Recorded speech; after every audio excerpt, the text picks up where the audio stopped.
स्वागत छ। धन्यवाद। सबैभन्दा पहिला तपाईँको परिचय।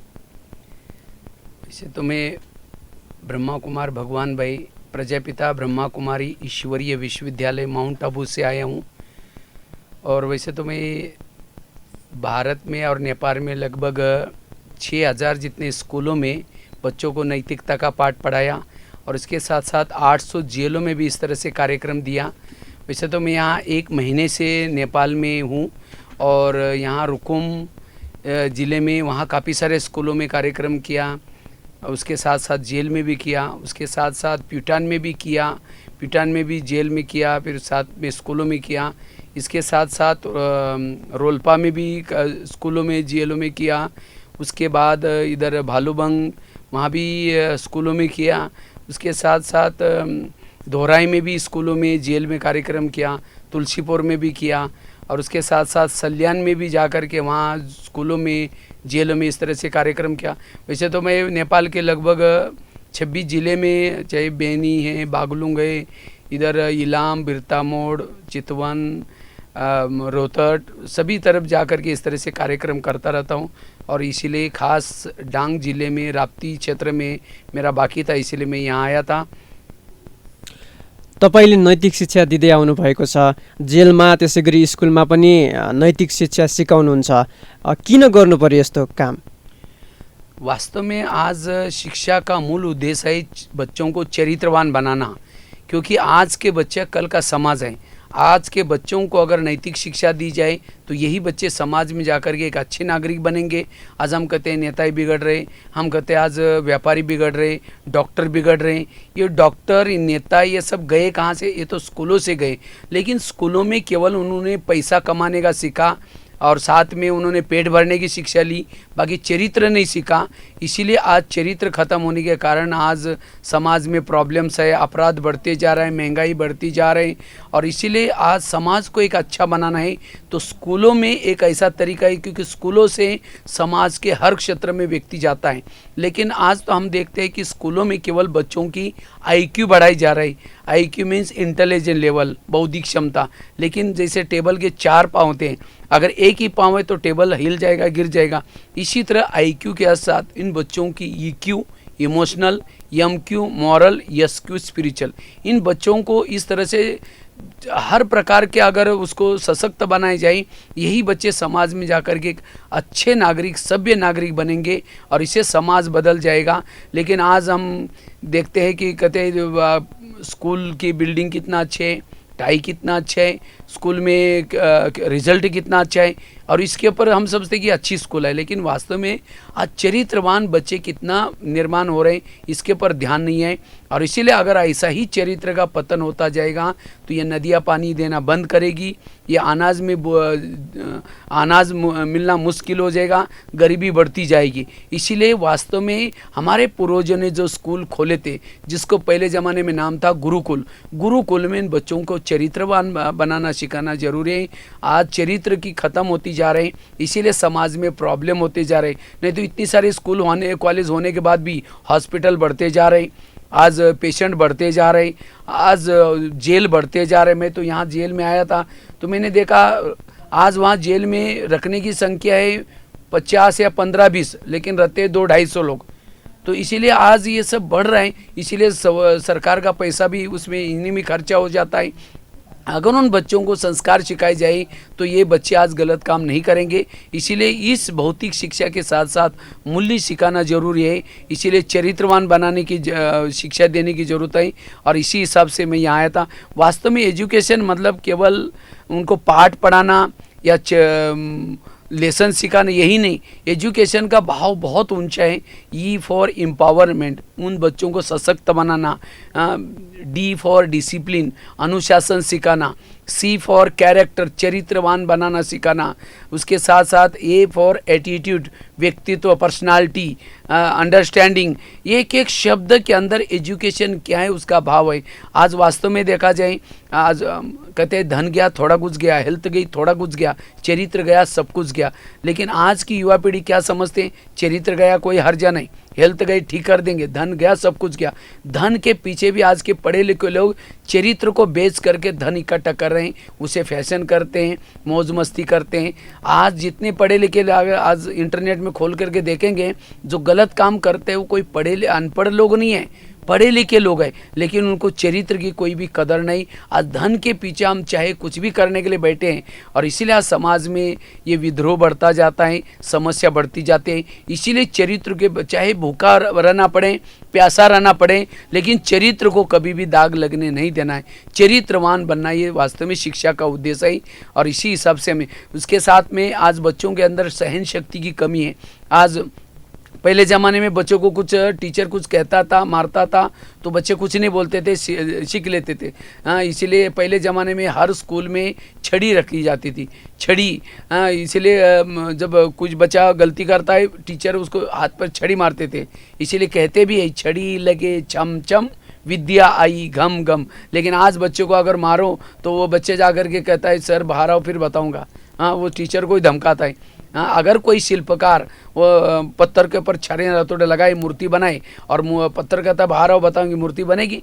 इसीलिए चलो पहले ज़माने में बच्चों को जब कुछ नहीं आता था, माँ बाप ला करके उसको स्कूल में छोड़ते थे और उसको कहते थे इसको मारो, कुछ भी करो, सुधार करके भेजो। लेकिन आजकल मम्मी पापा भी उन बच्चों को इतना लाड दे रहे हैं। अगर कोई बच्चों को जाता है स्कूल में, माँ बाप उसको फ़ोन देते, कहते बेटा ये फ़ोन रखो, अगर टीचर या मैडम कुछ कहते हैं, हाँ मुझे फ़ोन करके बता देना, और टीचर को धमकाते हैं। इसीलिए आज टीचर भी कुछ नहीं बोलते। तो चलो यहाँ तो उन माँ बाप को फ़ोन करेंगे, कुछ टीचर कहता है, लेकिन वो बच्चे बड़े हो जाते हैं, समाज में जाते हैं, समाज के द्वारा उनको जब प्रॉब्लम आते हैं, समस्या आती है, वो बच्चे को सहन नहीं होता। उस समय माँ बाप तो बूढ़े होकर के चले गए, किसको फ़ोन करेंगे? उस समय वो तनाव में आते हैं, टेंशन में आते हैं, और इसीलिए आज समाज में प्रॉब्लम्स, डाइवर्स बढ़ते जा रहे हैं, टेंशन तनाव बढ़ता जा रहा है। इसीलिए उन बच्चों को सहन करना सिखाना जरूरी है। शिक्षा का उद्देश्य है असत्य से सत्य की ओर लेके जाना। शिक्षा का उद्देश्य है तमसो माँ ज्योतिर्गमय, अंधकार से प्रकाश की ओर जाना। और ये एजुकेशन के एक एक शब्द में शिक्षा क्या है उसका भाव पता चलता है। उसके साथ साथ आगे का शब्द है आई फॉर इंटीग्रिटी, एकात्मता, राष्ट्रीय एकात्मता, पारिवारिक एकात्मता, आपसी एकात्मता। आगे का शब्द आता है वो फॉर ऑप्टिमिस्टिक, आशावादी बनाना। लेकिन आज के बच्चे निराश है, मेरा क्या होगा, मेरा कैसा होगा, लेकिन जो होगा अच्छा होगा। दीवार पर चींटी चढ़ जाते, गिर जाते, तो कभी नहीं कहते मैं दोबारा कभी नहीं चढ़ूंगी। कोशिश करने वालों को कभी हार नहीं होती।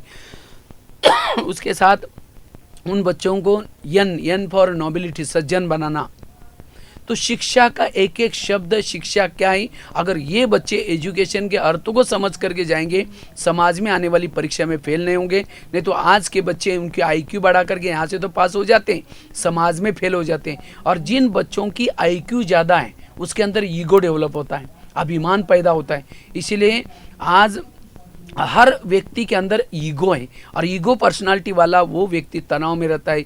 घर में AC है, गाड़ी है, सब कुछ है, लेकिन तनाव टेंशन के कारण वो दुखी है, परेशान है।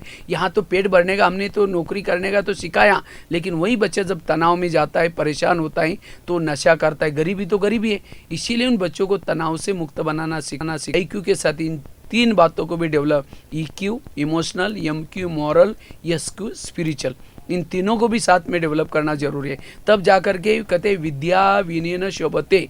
आज रावण तो बहुत होशियार था, रावण के पास संपत्ति बहुत थी, बौद्धिक रूप से भी होशियार था, वो शास्त्रों का ज्ञाता था, लेकिन उसके पास ईगो था, और ईगो के कारण पूरा परिवार को लेकर के वो नष्ट हो गया। इसी तरह आज के व्यक्ति में वही पर्सनालिटी डेवलप कर रहा है जिसके अंदर ईगो। तो मैं बच्चों को यही संदेश देता हूँ, तो वास्तव में इस शिक्षा के साथ साथ, पेट भरने के साथ साथ चरित्रवान बन करके सीखे। और इसके लिए चरित्र खराब होने का 1-2-3 कारण है। एक तो मूल कारण है गलत संगत। आज के बच्चों की संगत गलत है, इसीलिए वो बिगड़ते जा रहे हैं। जैसा करोगे संग वैसा चढ़ेगा रंग, जैसा पियोगे पानी वैसी बनेगी वाणी। दूसरी बात है सिनेमा और TV। सिन मतलब पाप, माँ मतलब मदर। आज कोई थिएटर में जाने की ज़रूरत नहीं, हर एक के जेब में बड़े बड़े मोबाइल रहते हैं, जो चाहे देखता है, जो चाहे, जैसा व्यक्ति देखता है, जो चीज़ पढ़ता है वैसा चरित्र बनता है। अभी मैं एक कोई जेल में गया था इंडिया में, वहाँ मैंने देखा लगभग 3000 कैदी थे। 3000 में से भी लगभग 2600 कैदी 19 साल से लेकर के 30 साल के युवा थे। अब ये युवा का टाइम है, उसको नौकरी करना, माँ बाप का पालन पोषण करना, लेकिन वो बैठा युद्ध समय के बैठा है जेल में, तो माँ बाप के ऊपर क्या बीतती होगी। तो इसीलिए आज उन बच्चों को ये आज यूथ क्यों ऐसे अपराध कर रहे हैं, उसका कारण है ये मोबाइल, इंटरनेट, पाश्चात्य संस्कृति। इसीलिए उन बच्चों को पाश्चात्य संस्कृति से बचाने की ज़रूरत है, इसीलिए आज सिनेमा टीवी से बचने की ज़रूरत है। तीसरी चीज़ है व्यसन या नशा, गलत संगत में जाएंगे, फिल्में देखेंगे। आज के बच्चों का जीवन ही फिल्म स्टाइल जैसा हो गया, जैसे फिल्मों में जो देखेंगे वही करेंगे।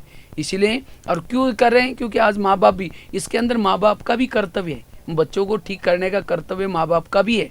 क्योंकि आज जैसे माँ बाप को देखते वैसे बच्चे बनते। आज माँ बाप क्या कहते हैं, मैंने बच्चों को फ़ी भरी है और फ़ी भरा करके अच्छा स्कूल में भेजा है, सुधारने का काम है टीचर का। टीचर कहता है मेरा काम है पोर्शन पढ़ाना, बाकी संस्कार बनाने, वो उधर उंगली करता है, वो इधर करता है, और इसीलिए बच्चों की हालत बीच में खराब है। इसीलिए टीचर का भी कर्तव्य है, टीचरों को भी योग्य बनने की जरूरत है। पहले ज़माने में टीचर को आचार्य कहते थे, आचार्य मतलब आचरण में लाने वाला, जो उस बच्चों को कहता है वो पहले खुद करे। आज टीचर, अगर मैं देखता हूँ कई कई स्कूल में ऐसे वो मैडम्स आते हैं लाली लगा करके, अच्छी से कपड़े पहन कर, जैसे कोई ब्यूटी पार्लर में जा रहे हैं। आज अगर वो बच्चे किसको देखेंगे, वो मैडम को देखेंगे। इसीलिए आज जैसे टीचर है, आज वास्तव में पढ़ाई मुख्य की शिक्षा से भी ज़्यादा असर आचरण की शिक्षा के ऊपर होता है। इसीलिए कहते एक स्टूडेंट भटका कोई हर्जा नहीं, लेकिन अगर एक टीचर ही भटक गया, आज मैं कई स्कूल में गया था तो मैं देखता रहा, हम तो टीचर को, बच्चों को पढ़ा रहे और वो टीचर सामने बैठ करके वो व्हाट्सएप वो चला रहे। अब बताओ उसे क्या से, उनको लगता है कि हमारे लिए नहीं, वो स्टूडेंट के लिए बातें। तो अगर टीचर ही ऐसा करेंगे तो इसीलिए टीचरों को एक आदर्श बनने की ज़रूरत है, एक आइडियल टीचर बनने की ज़रूरत है। उनका पहरावा, उनका देखना, एक आदर्श शिक्षक बनने के लिए उनको एक कोई भी प्रकार की नशा ना हो, कोई भी गलत आदतें ना हो, उनका खान पान शुद्ध हो, तब आचरण वाला शिक्षक अगर होगा तब बच्चों, क्योंकि टीचर एक शिल्पकार है, बच्चे उसकी मूर्ति है। अगर मूर्तियाँ बिगड़ रहे तो आज उसके अंदर कमी है। इसीलिए योग्य शिक्षकों की ज़रूरत है। इसीलिए जब टीचरों में आध्यात्मिकता आएगी, उनका आचरण अच्छा बनेगा तो स्टूडेंट भी अच्छे बनेंगे। इसके साथ साथ माँ बाप को भी, मैं कभी अभी एक जगह पर भालूबंग में एक राष्ट्रीय महोत्सव था, उसके अंदर माँ बाप भी आए थे और साथ में टीचर भी थे, स्टूडेंट भी थे, 4-5 स्कूलों से। तो मैंने वहाँ माँ बाप को पूछा कि आप अपने बच्चों को कैसे बनाना चाहते हैं। अगर शराबी बनाना चाहते हैं, भले आप शराब पी लो, भले आप टीवी देखना, तो आप जो देखते हैं वही देख करके बच्चे सीखते हैं। इसीलिए माँ बाप को पहले टीचर बनने की ज़रूरत है। हमारे महाराष्ट्र में, भारत में एक शिवाजी पैदा हुआ था, तो शिवाजी कैसे पैदा हुआ, जब कहते हैं उसकी जो माँ, जब वो बच्चा गर्भ में था, तलवार चलाती थी, भाला चलाती थी, अच्छे अच्छे ग्रंथ पढ़ती थी, अच्छे अच्छे शास्त्र पढ़ती थी, वो संस्कार बच्चे के ऊपर पड़े। लेकिन आज की माँ जब बच्चा गर्भ में व्हाट्सएप चलाएगी, टीवी देखेगी, फिल्में देखेगी, और फिल्में तो आजकल तो फायरिंग वाला, फाइटिंग वाला, जब वो वही संस्कार बच्चे के ऊपर पड़ते, झूठ बोलेंगे, गुस्सा करेंगे। और जब वो बच्चा पैदा होता है, बड़ा होता है, उसको अगर माँ उसको मार्केट में लेके जाते भी है तो बच्चा क्या मांगता है, मम्मी मुझे डिशिम वाला चाहिए, बंदूक चाहिए। वो बंदूक क्यों, आज के बच्चों का फेवरेट खिलौना क्या है, बंदूक। क्यों, वो बंदूक वाला पिक्चर देखा है। क्योंकि माँ बाप ही पहले गुरु होते हैं। इसीलिए उन बच्चों को अच्छा बनाना है तो माँ बाप को एक आदर्शवादी बनने की ज़रूरत है, निर्व्यसनी बनने की ज़रूरत है, तब उन बच्चों के अच्छे संस्कार बन जाएंगे। इसीलिए बच्चों के अच्छे संस्कार बनाने के लिए माँ बाप का रोल है, और साथ में बच्चों को खुद को भी एक अच्छा बनने की ज़रूरत है। इसलिए व्यसन नशे से सदा दूर रहे। आज ये जो नशा है, व्यसन है, जैसे गुटखा, कई देखता हूँ मैं। अभी एक आ रहा था भालूबंग से इधर तुलसीपुर आ रहा था, तो एक मैं प्राइवेट गाड़ी में बैठा था, उसके अंदर ड्राइवर क्या हुआ, बीच में कहीं रुक गया, उसने एक 10-12 लंबे पैकेट लाया गुटखे के। अब तुलसीपुर आने तक उसने 10-12 पैकेट पूरे खा लिया। अब बताओ, अगर ऐसा व्यक्ति खाता है गुटखा, तो गुटखा खाने से बॉडी के ऊपर क्या असर हो जाएगा। आज कहते हैं शराबी शराब को पीता है, बाद में शराब उसको पीना शुरू कर दे। इसीलिए गुटखे के नाम ही क्या है, अगर गुटखे के 3 शब्द ब्लैक बोर्ड पर लिखा जाए, गुटखा, उसमें से ट मिटा दो, बाकी 2 शब्द पढ़ो, कितना अच्छा ये शब्द आता है। हाँ, शीन माँ, शीन मतलब पाप, माँ मतलब मदर। इसीलिए होटल पर बोर्ड लिखा है होटल, हो सके तो यहाँ से टल। होटलों में खाना, गलत संगत में जाना, फिल्में देखना, ये नशा करना, ये आज के अपराधों के कारण है। इसीलिए आज की युवा पीढ़ी को इनसे बचने की ज़रूरत है। और इससे भी अच्छा, सबसे अच्छा सहन शक्ति का गुण, अगर एक सहन शक्ति का गुण भी आएगा जीवन में, वो बच्चे अच्छे बन सकते हैं, चरित्रवान बन सकते हैं। लेकिन आज की युवा में ये सहन शक्ति की कमी है। और उसके साथ साथ मीठी वाणी, गुणग्राही, जैसे हर स्कूल और कॉलेज में सरस्वती माँ का फोटो होता है। सरस्वती माँ का फोटो कहते हैं जिसमें सरस्वती बैठेगी उसके पास लक्ष्मी भी आएगी, संतोषी माँ भी आएगी, दुर्गा भी आएगी। अर्थात जिसके पास ज्ञानी बनेगा तो सरस्वती किसके ऊपर बैठे? हंस के ऊपर। हंस अर्थात अंदर बाहर स्वच्छ, बोलने की स्वच्छता, देखने की स्वच्छता, हर चीज़ की स्वच्छता। इसीलिए आज वो क्या करते हैं, 2-4 जन मिल करके बच्चे कोई सर की बुराई कर रहे हैं और सर अचानक आ गए तो कहेंगे सर आपको अभी याद कर रहे थे, मना मुख में राम बगल में छुरी। तो ऐसे बच्चों के दिमाग में सरस्वती कैसे बैठेगी? तो सरस्वती को दिमाग में बिठाने के लिए स्वच्छ बनने की ज़रूरत है। और जितनी स्वच्छता, इसीलिए आज हमारे पूर्वजों ने ये सब चीज़ें बना करके रखें। जितना हम स्वच्छ रहेंगे, चाहे शरीर की स्वच्छता है, मन की स्वच्छता है, चाहे हर चीज़ की स्वच्छता, जहाँ स्वच्छता है वहाँ सरस्वती है। और साथ में मोर अर्थात पवित्रता, और साथ में कमल, जैसे कमल कीचड़ में होता है लेकिन कीचड़ उसके ऊपर डालो तो गंदा नहीं होता, पानी डालो गीला नहीं होता। इसी तरह संसार में कीचड़ है, चारों तरफ से इंटरनेट, फैशन, वेशन, कितनी गंदगी है, लेकिन उस गंदगी से बच करके रहना। और ऐसे बच्चों की बुद्धि में सरस्वती बैठेगी, और जहाँ सरस्वती है वो व्यक्ति समझदार है, वो कभी गलतियाँ नहीं कर सकता। तो इस तरह से गुणग्राहिकता का गुण, मीठी वाणी का गुण। आज 2 कड़वे शब्द बोले द्रौपदी ने दुर्योधन को, इतना बड़ा महाभारत हुआ। आज चुगली लगाने वाले 2 शब्द मंत्रा ने कई को बोला, इतना बड़ा रामायण बन गया। तो आज हमारे बोल कड़वे हैं, बोल के कारण आज बहुत सारे अपराध होते हैं। इसीलिए बोल अच्छा मीठा बोले, तो यही आज नैतिक मूल्यों की ज़रूरत है। आज नैतिक मूल्यों का ह्रास हो रहा है, इसीलिए समाज में प्रॉब्लम हो रहा है। और इसीलिए इन बच्चों को जा करके मैं इस तरह से कार्यक्रम कर रहा हूँ। कार्यक्रमको अन्तिम चरणमा आइसकेका छौँ। अब अन्तिममा केही भन्नु छ? तो वास्तव में इसके साथ साथ हम जा कर के उनके माँ बाप को या जो समाज में लोग हैं उनको तनाव के बारे में भी कुछ बातें सुनाता रहता हूँ। क्योंकि आज हर इंसान को तनाव है, पढ़े लिखे लेकिन तनाव है। क्यों तनाव? और जहाँ तनाव है वहाँ शांति नहीं है, एकाग्रता नहीं। और तनाव से मुक्त बनने के लिए व्यक्ति गलत संगत करता है और नशा व्यसन करता है। नशा करने से और ही व्यक्ति दलदल में फंस जाता है। इसीलिए ये कोई इसका इलाज नहीं है। अगर तनाव से मुक्त बनना है, अपने विचारों को पॉजिटिव बनाने की ज़रूरत है, और पॉजिटिव बनाने के लिए आध्यात्मिकता की ज़रूरत है। इसीलिए कहते हुए आज जैसे 21 जून को सभी ने योगा डे मनाया। तो योगा डे, योगा मतलब क्या? 2 प्रकार की योगा होता है। एक होता है फिजिकली योगा, दूसरा होता है मेंटली योगा। योगा मिलिट्री वाले, पुलिस वाले, प्रहरी वाले कितना करते हैं। आज स्कूलों में भी पीटी का सब्जेक्ट सिखाया जाता है। तो भी आज तनाव, टेंशन क्यों है? क्योंकि मेंटली टेंशन ज़्यादा है। और मेंटल टेंशन क्यों? निगेटिव सोच है, हर एक की दृष्टिकोण निगेटिव बना, और इसके लिए थॉट ज़्यादा। जिसके दिमाग में ज़्यादा थॉट चलते, ये क्यों हुआ, मेरे साथ क्यों हुआ, ऐसे कैसे हुआ, उस व्यक्ति का दिमाग हमेशा गर्म रहता है। और जिसका दिमाग गर्म होता है उसके दिमाग में केमिकल उतरते हैं, उसे बीमारियाँ होती हैं। इसीलिए कहते हैं ना, जिसका पाँव गर्म, पेट नरम, दिमाग ठंडा, उस घर में कोई डॉक्टर है उसको मार दो डंडा। पाँव को गर्म रखो, पेट को नरम रखो और दिमाग को ठंडा रखो, वो व्यक्ति हेल्दी है, उसको कोई बीमारी नहीं होगी। लेकिन आजकल उल्टा होता है, पाँव रहता है ठंडे और दिमाग रहता है गरम। आज किसी को पेट की बीमारी होती है, ईर्ष्या करने वालों को पेट की बीमारी होती है। इसीलिए कहते हैं ना, तुम मेरे को देख करके तुम्हारे पेट में जलन होता है क्या? आज किसी को दूर का कम दिखता है, दूसरे की बुराई को आंखें फाड़ फाड़ कर देखेंगे। जो आंखें फाड़ता है, बड़ी बड़ी करता है, आंखों की पुतली फैल जाती है। फिर डॉक्टर के पास जाएंगे, कहेंगे डॉक्टर जी मुझे आजकल धुंधला दिखता है, कहेंगे चश्मा लगाना पड़ेगा। चश्मा तो लगाया, फिर भी बुराई देखना नहीं छोड़ेंगे, नंबर बढ़ता ही जाता है। आज किसी को नज़दीका नहीं दिखता, अपनी बुराई को कभी नहीं देखेंगे। आज किसी का ब्लड प्रेशर बढ़ता है, जो बीती हुई बातों को याद करता है उसका ब्लड प्रेशर बढ़ जाता है। बात 2 साल पहले हुई, अभी भी याद करेंगे, ब्लड प्रेशर बढ़ेगा। आज किसी को शुगर होते, आज शुगर पेशेंट बढ़ते जा रहे। शुगर कोई चीनी खाने से नहीं होती। 70% शुगर का कारण है दूसरों को कंट्रोल में रखना।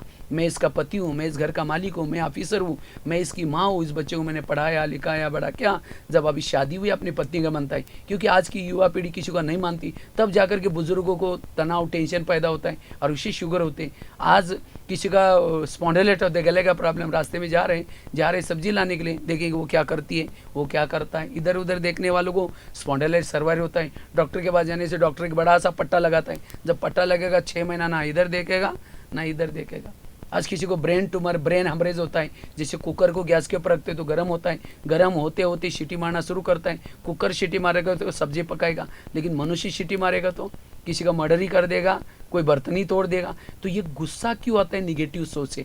इसीलिए इन सब चीज़ों से बचने का आधार है आध्यात्मिकता, पॉजिटिव चिंतन। इसीलिए सवेरे सवेरे हम थोड़ा सा अगर कोई आध्यात्मिक चिंतन सुन करके, कोई मेडिटेशन सत्संग की बातें सुन करके आते हैं तो हमें सारा दिन सब कुछ अच्छा दिखाई पड़ेगा। वास्तव में संसार में कोई खराब नहीं, सब लोग अच्छे हैं, लेकिन हमें खराब क्यों दिखता है? क्योंकि हमारा सोच निगेटिव है।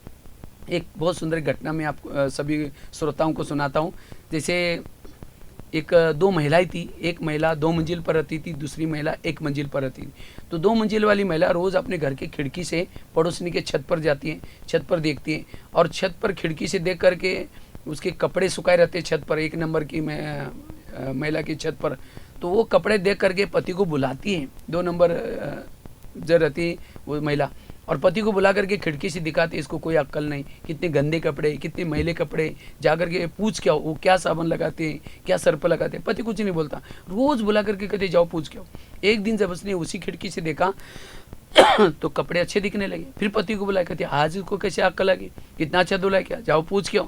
पति धीरे से मुस्कुराता और कहता है आज सवेरे सवेरे मैंने अपने घर की खिड़की के कांच साफ किया, उनके कांच गंदे थे इसलिए कपड़े गंदे थे। इसी तरह आज हर एक का दृष्टिकोण नेगेटिव है। इसीलिए अगर कोई हंसता भी है लगता हमको देखकर हंस रहा है, कोई किसी से बात भी करता लगता मेरे को देखकर। और यही तनाव, टेंशन, आज व्यक्ति के घर में एसी है, गाड़ी है, सब कुछ है, लेकिन रात भर नींद नहीं आ रही, वो पेन किलर की दवाई खा रहे हैं। क्यों? तनाव, टेंशन। और इसीलिए तनाव, टेंशन से आज लोगों को दूर रहने की ज़रूरत है। नहीं तो जितना ज़िंदगी में कमाया डॉक्टर को देकर के खाली तो खाली। इसीलिए आज के कहते हैं 19वीं सदी तर्क की थी, 20वीं सदी प्रगति की रही, और 21वीं सदी तनाव की सदी है। अगर इस तनाव से हम इसका प्रबंध नहीं करेंगे, हर एक घर में 2-2 डिप्रेशन के पेशेंट मिलेंगे। इसीलिए वास्तव में बड़ी स्क्रीन की टीवी आई, बड़ा मोबाइल आया तो कोई हमारा तनाव दूर नहीं होगा और ये तनाव बढ़ता जाएगा। तनाव से मुक्त बनने के लिए सोच को बदलने की जरूरत है, और ये सोच आध्यात्मिकता से मिलता है। इसीलिए आज हमारे प्रजापिता ब्रह्मा कुमारी ईश्वरीय विश्वविद्यालय आज 140 देशों में ये प्रयास कर रहे हैं यूथ को। आज हमारे इस संस्था में 18 विंग्स बनी हैं, हर विंग को अच्छा बनाने का कार्य कर रहे हैं। और परमपिता परमात्मा इस धरती पर आकर के लगभग 140 देशों में इस तरह से कार्य चल रहे हैं। और इसीलिए मेरा यही श्रोताओं को संदेश है, आप लोग भी ज़रूर इस संस्था की कोई भी शाखा अगर मिलते हैं वहाँ जा कर के ये बातें सुने, 1 घंटे का यह आध्यात्मिक चिंतन सुने, आपके जीवन में काफ़ी परिवर्तन आएगा। और ये ज्ञान केवल वर्तमान में नहीं लेकिन भविष्य में भी हमारा अच्छा बनाने का साधन बनेगा। इस संसार में जीने की कला आएगी। ये ब्रह्मा कुमारी संस्था मतलब कोई धर्म वाला नहीं, लेकिन हर धर्मों का सार है। भगवान ने गीता में कहा था जब जब धर्म की ग्लानि होगी तब मैं इस संसार में आऊँगा।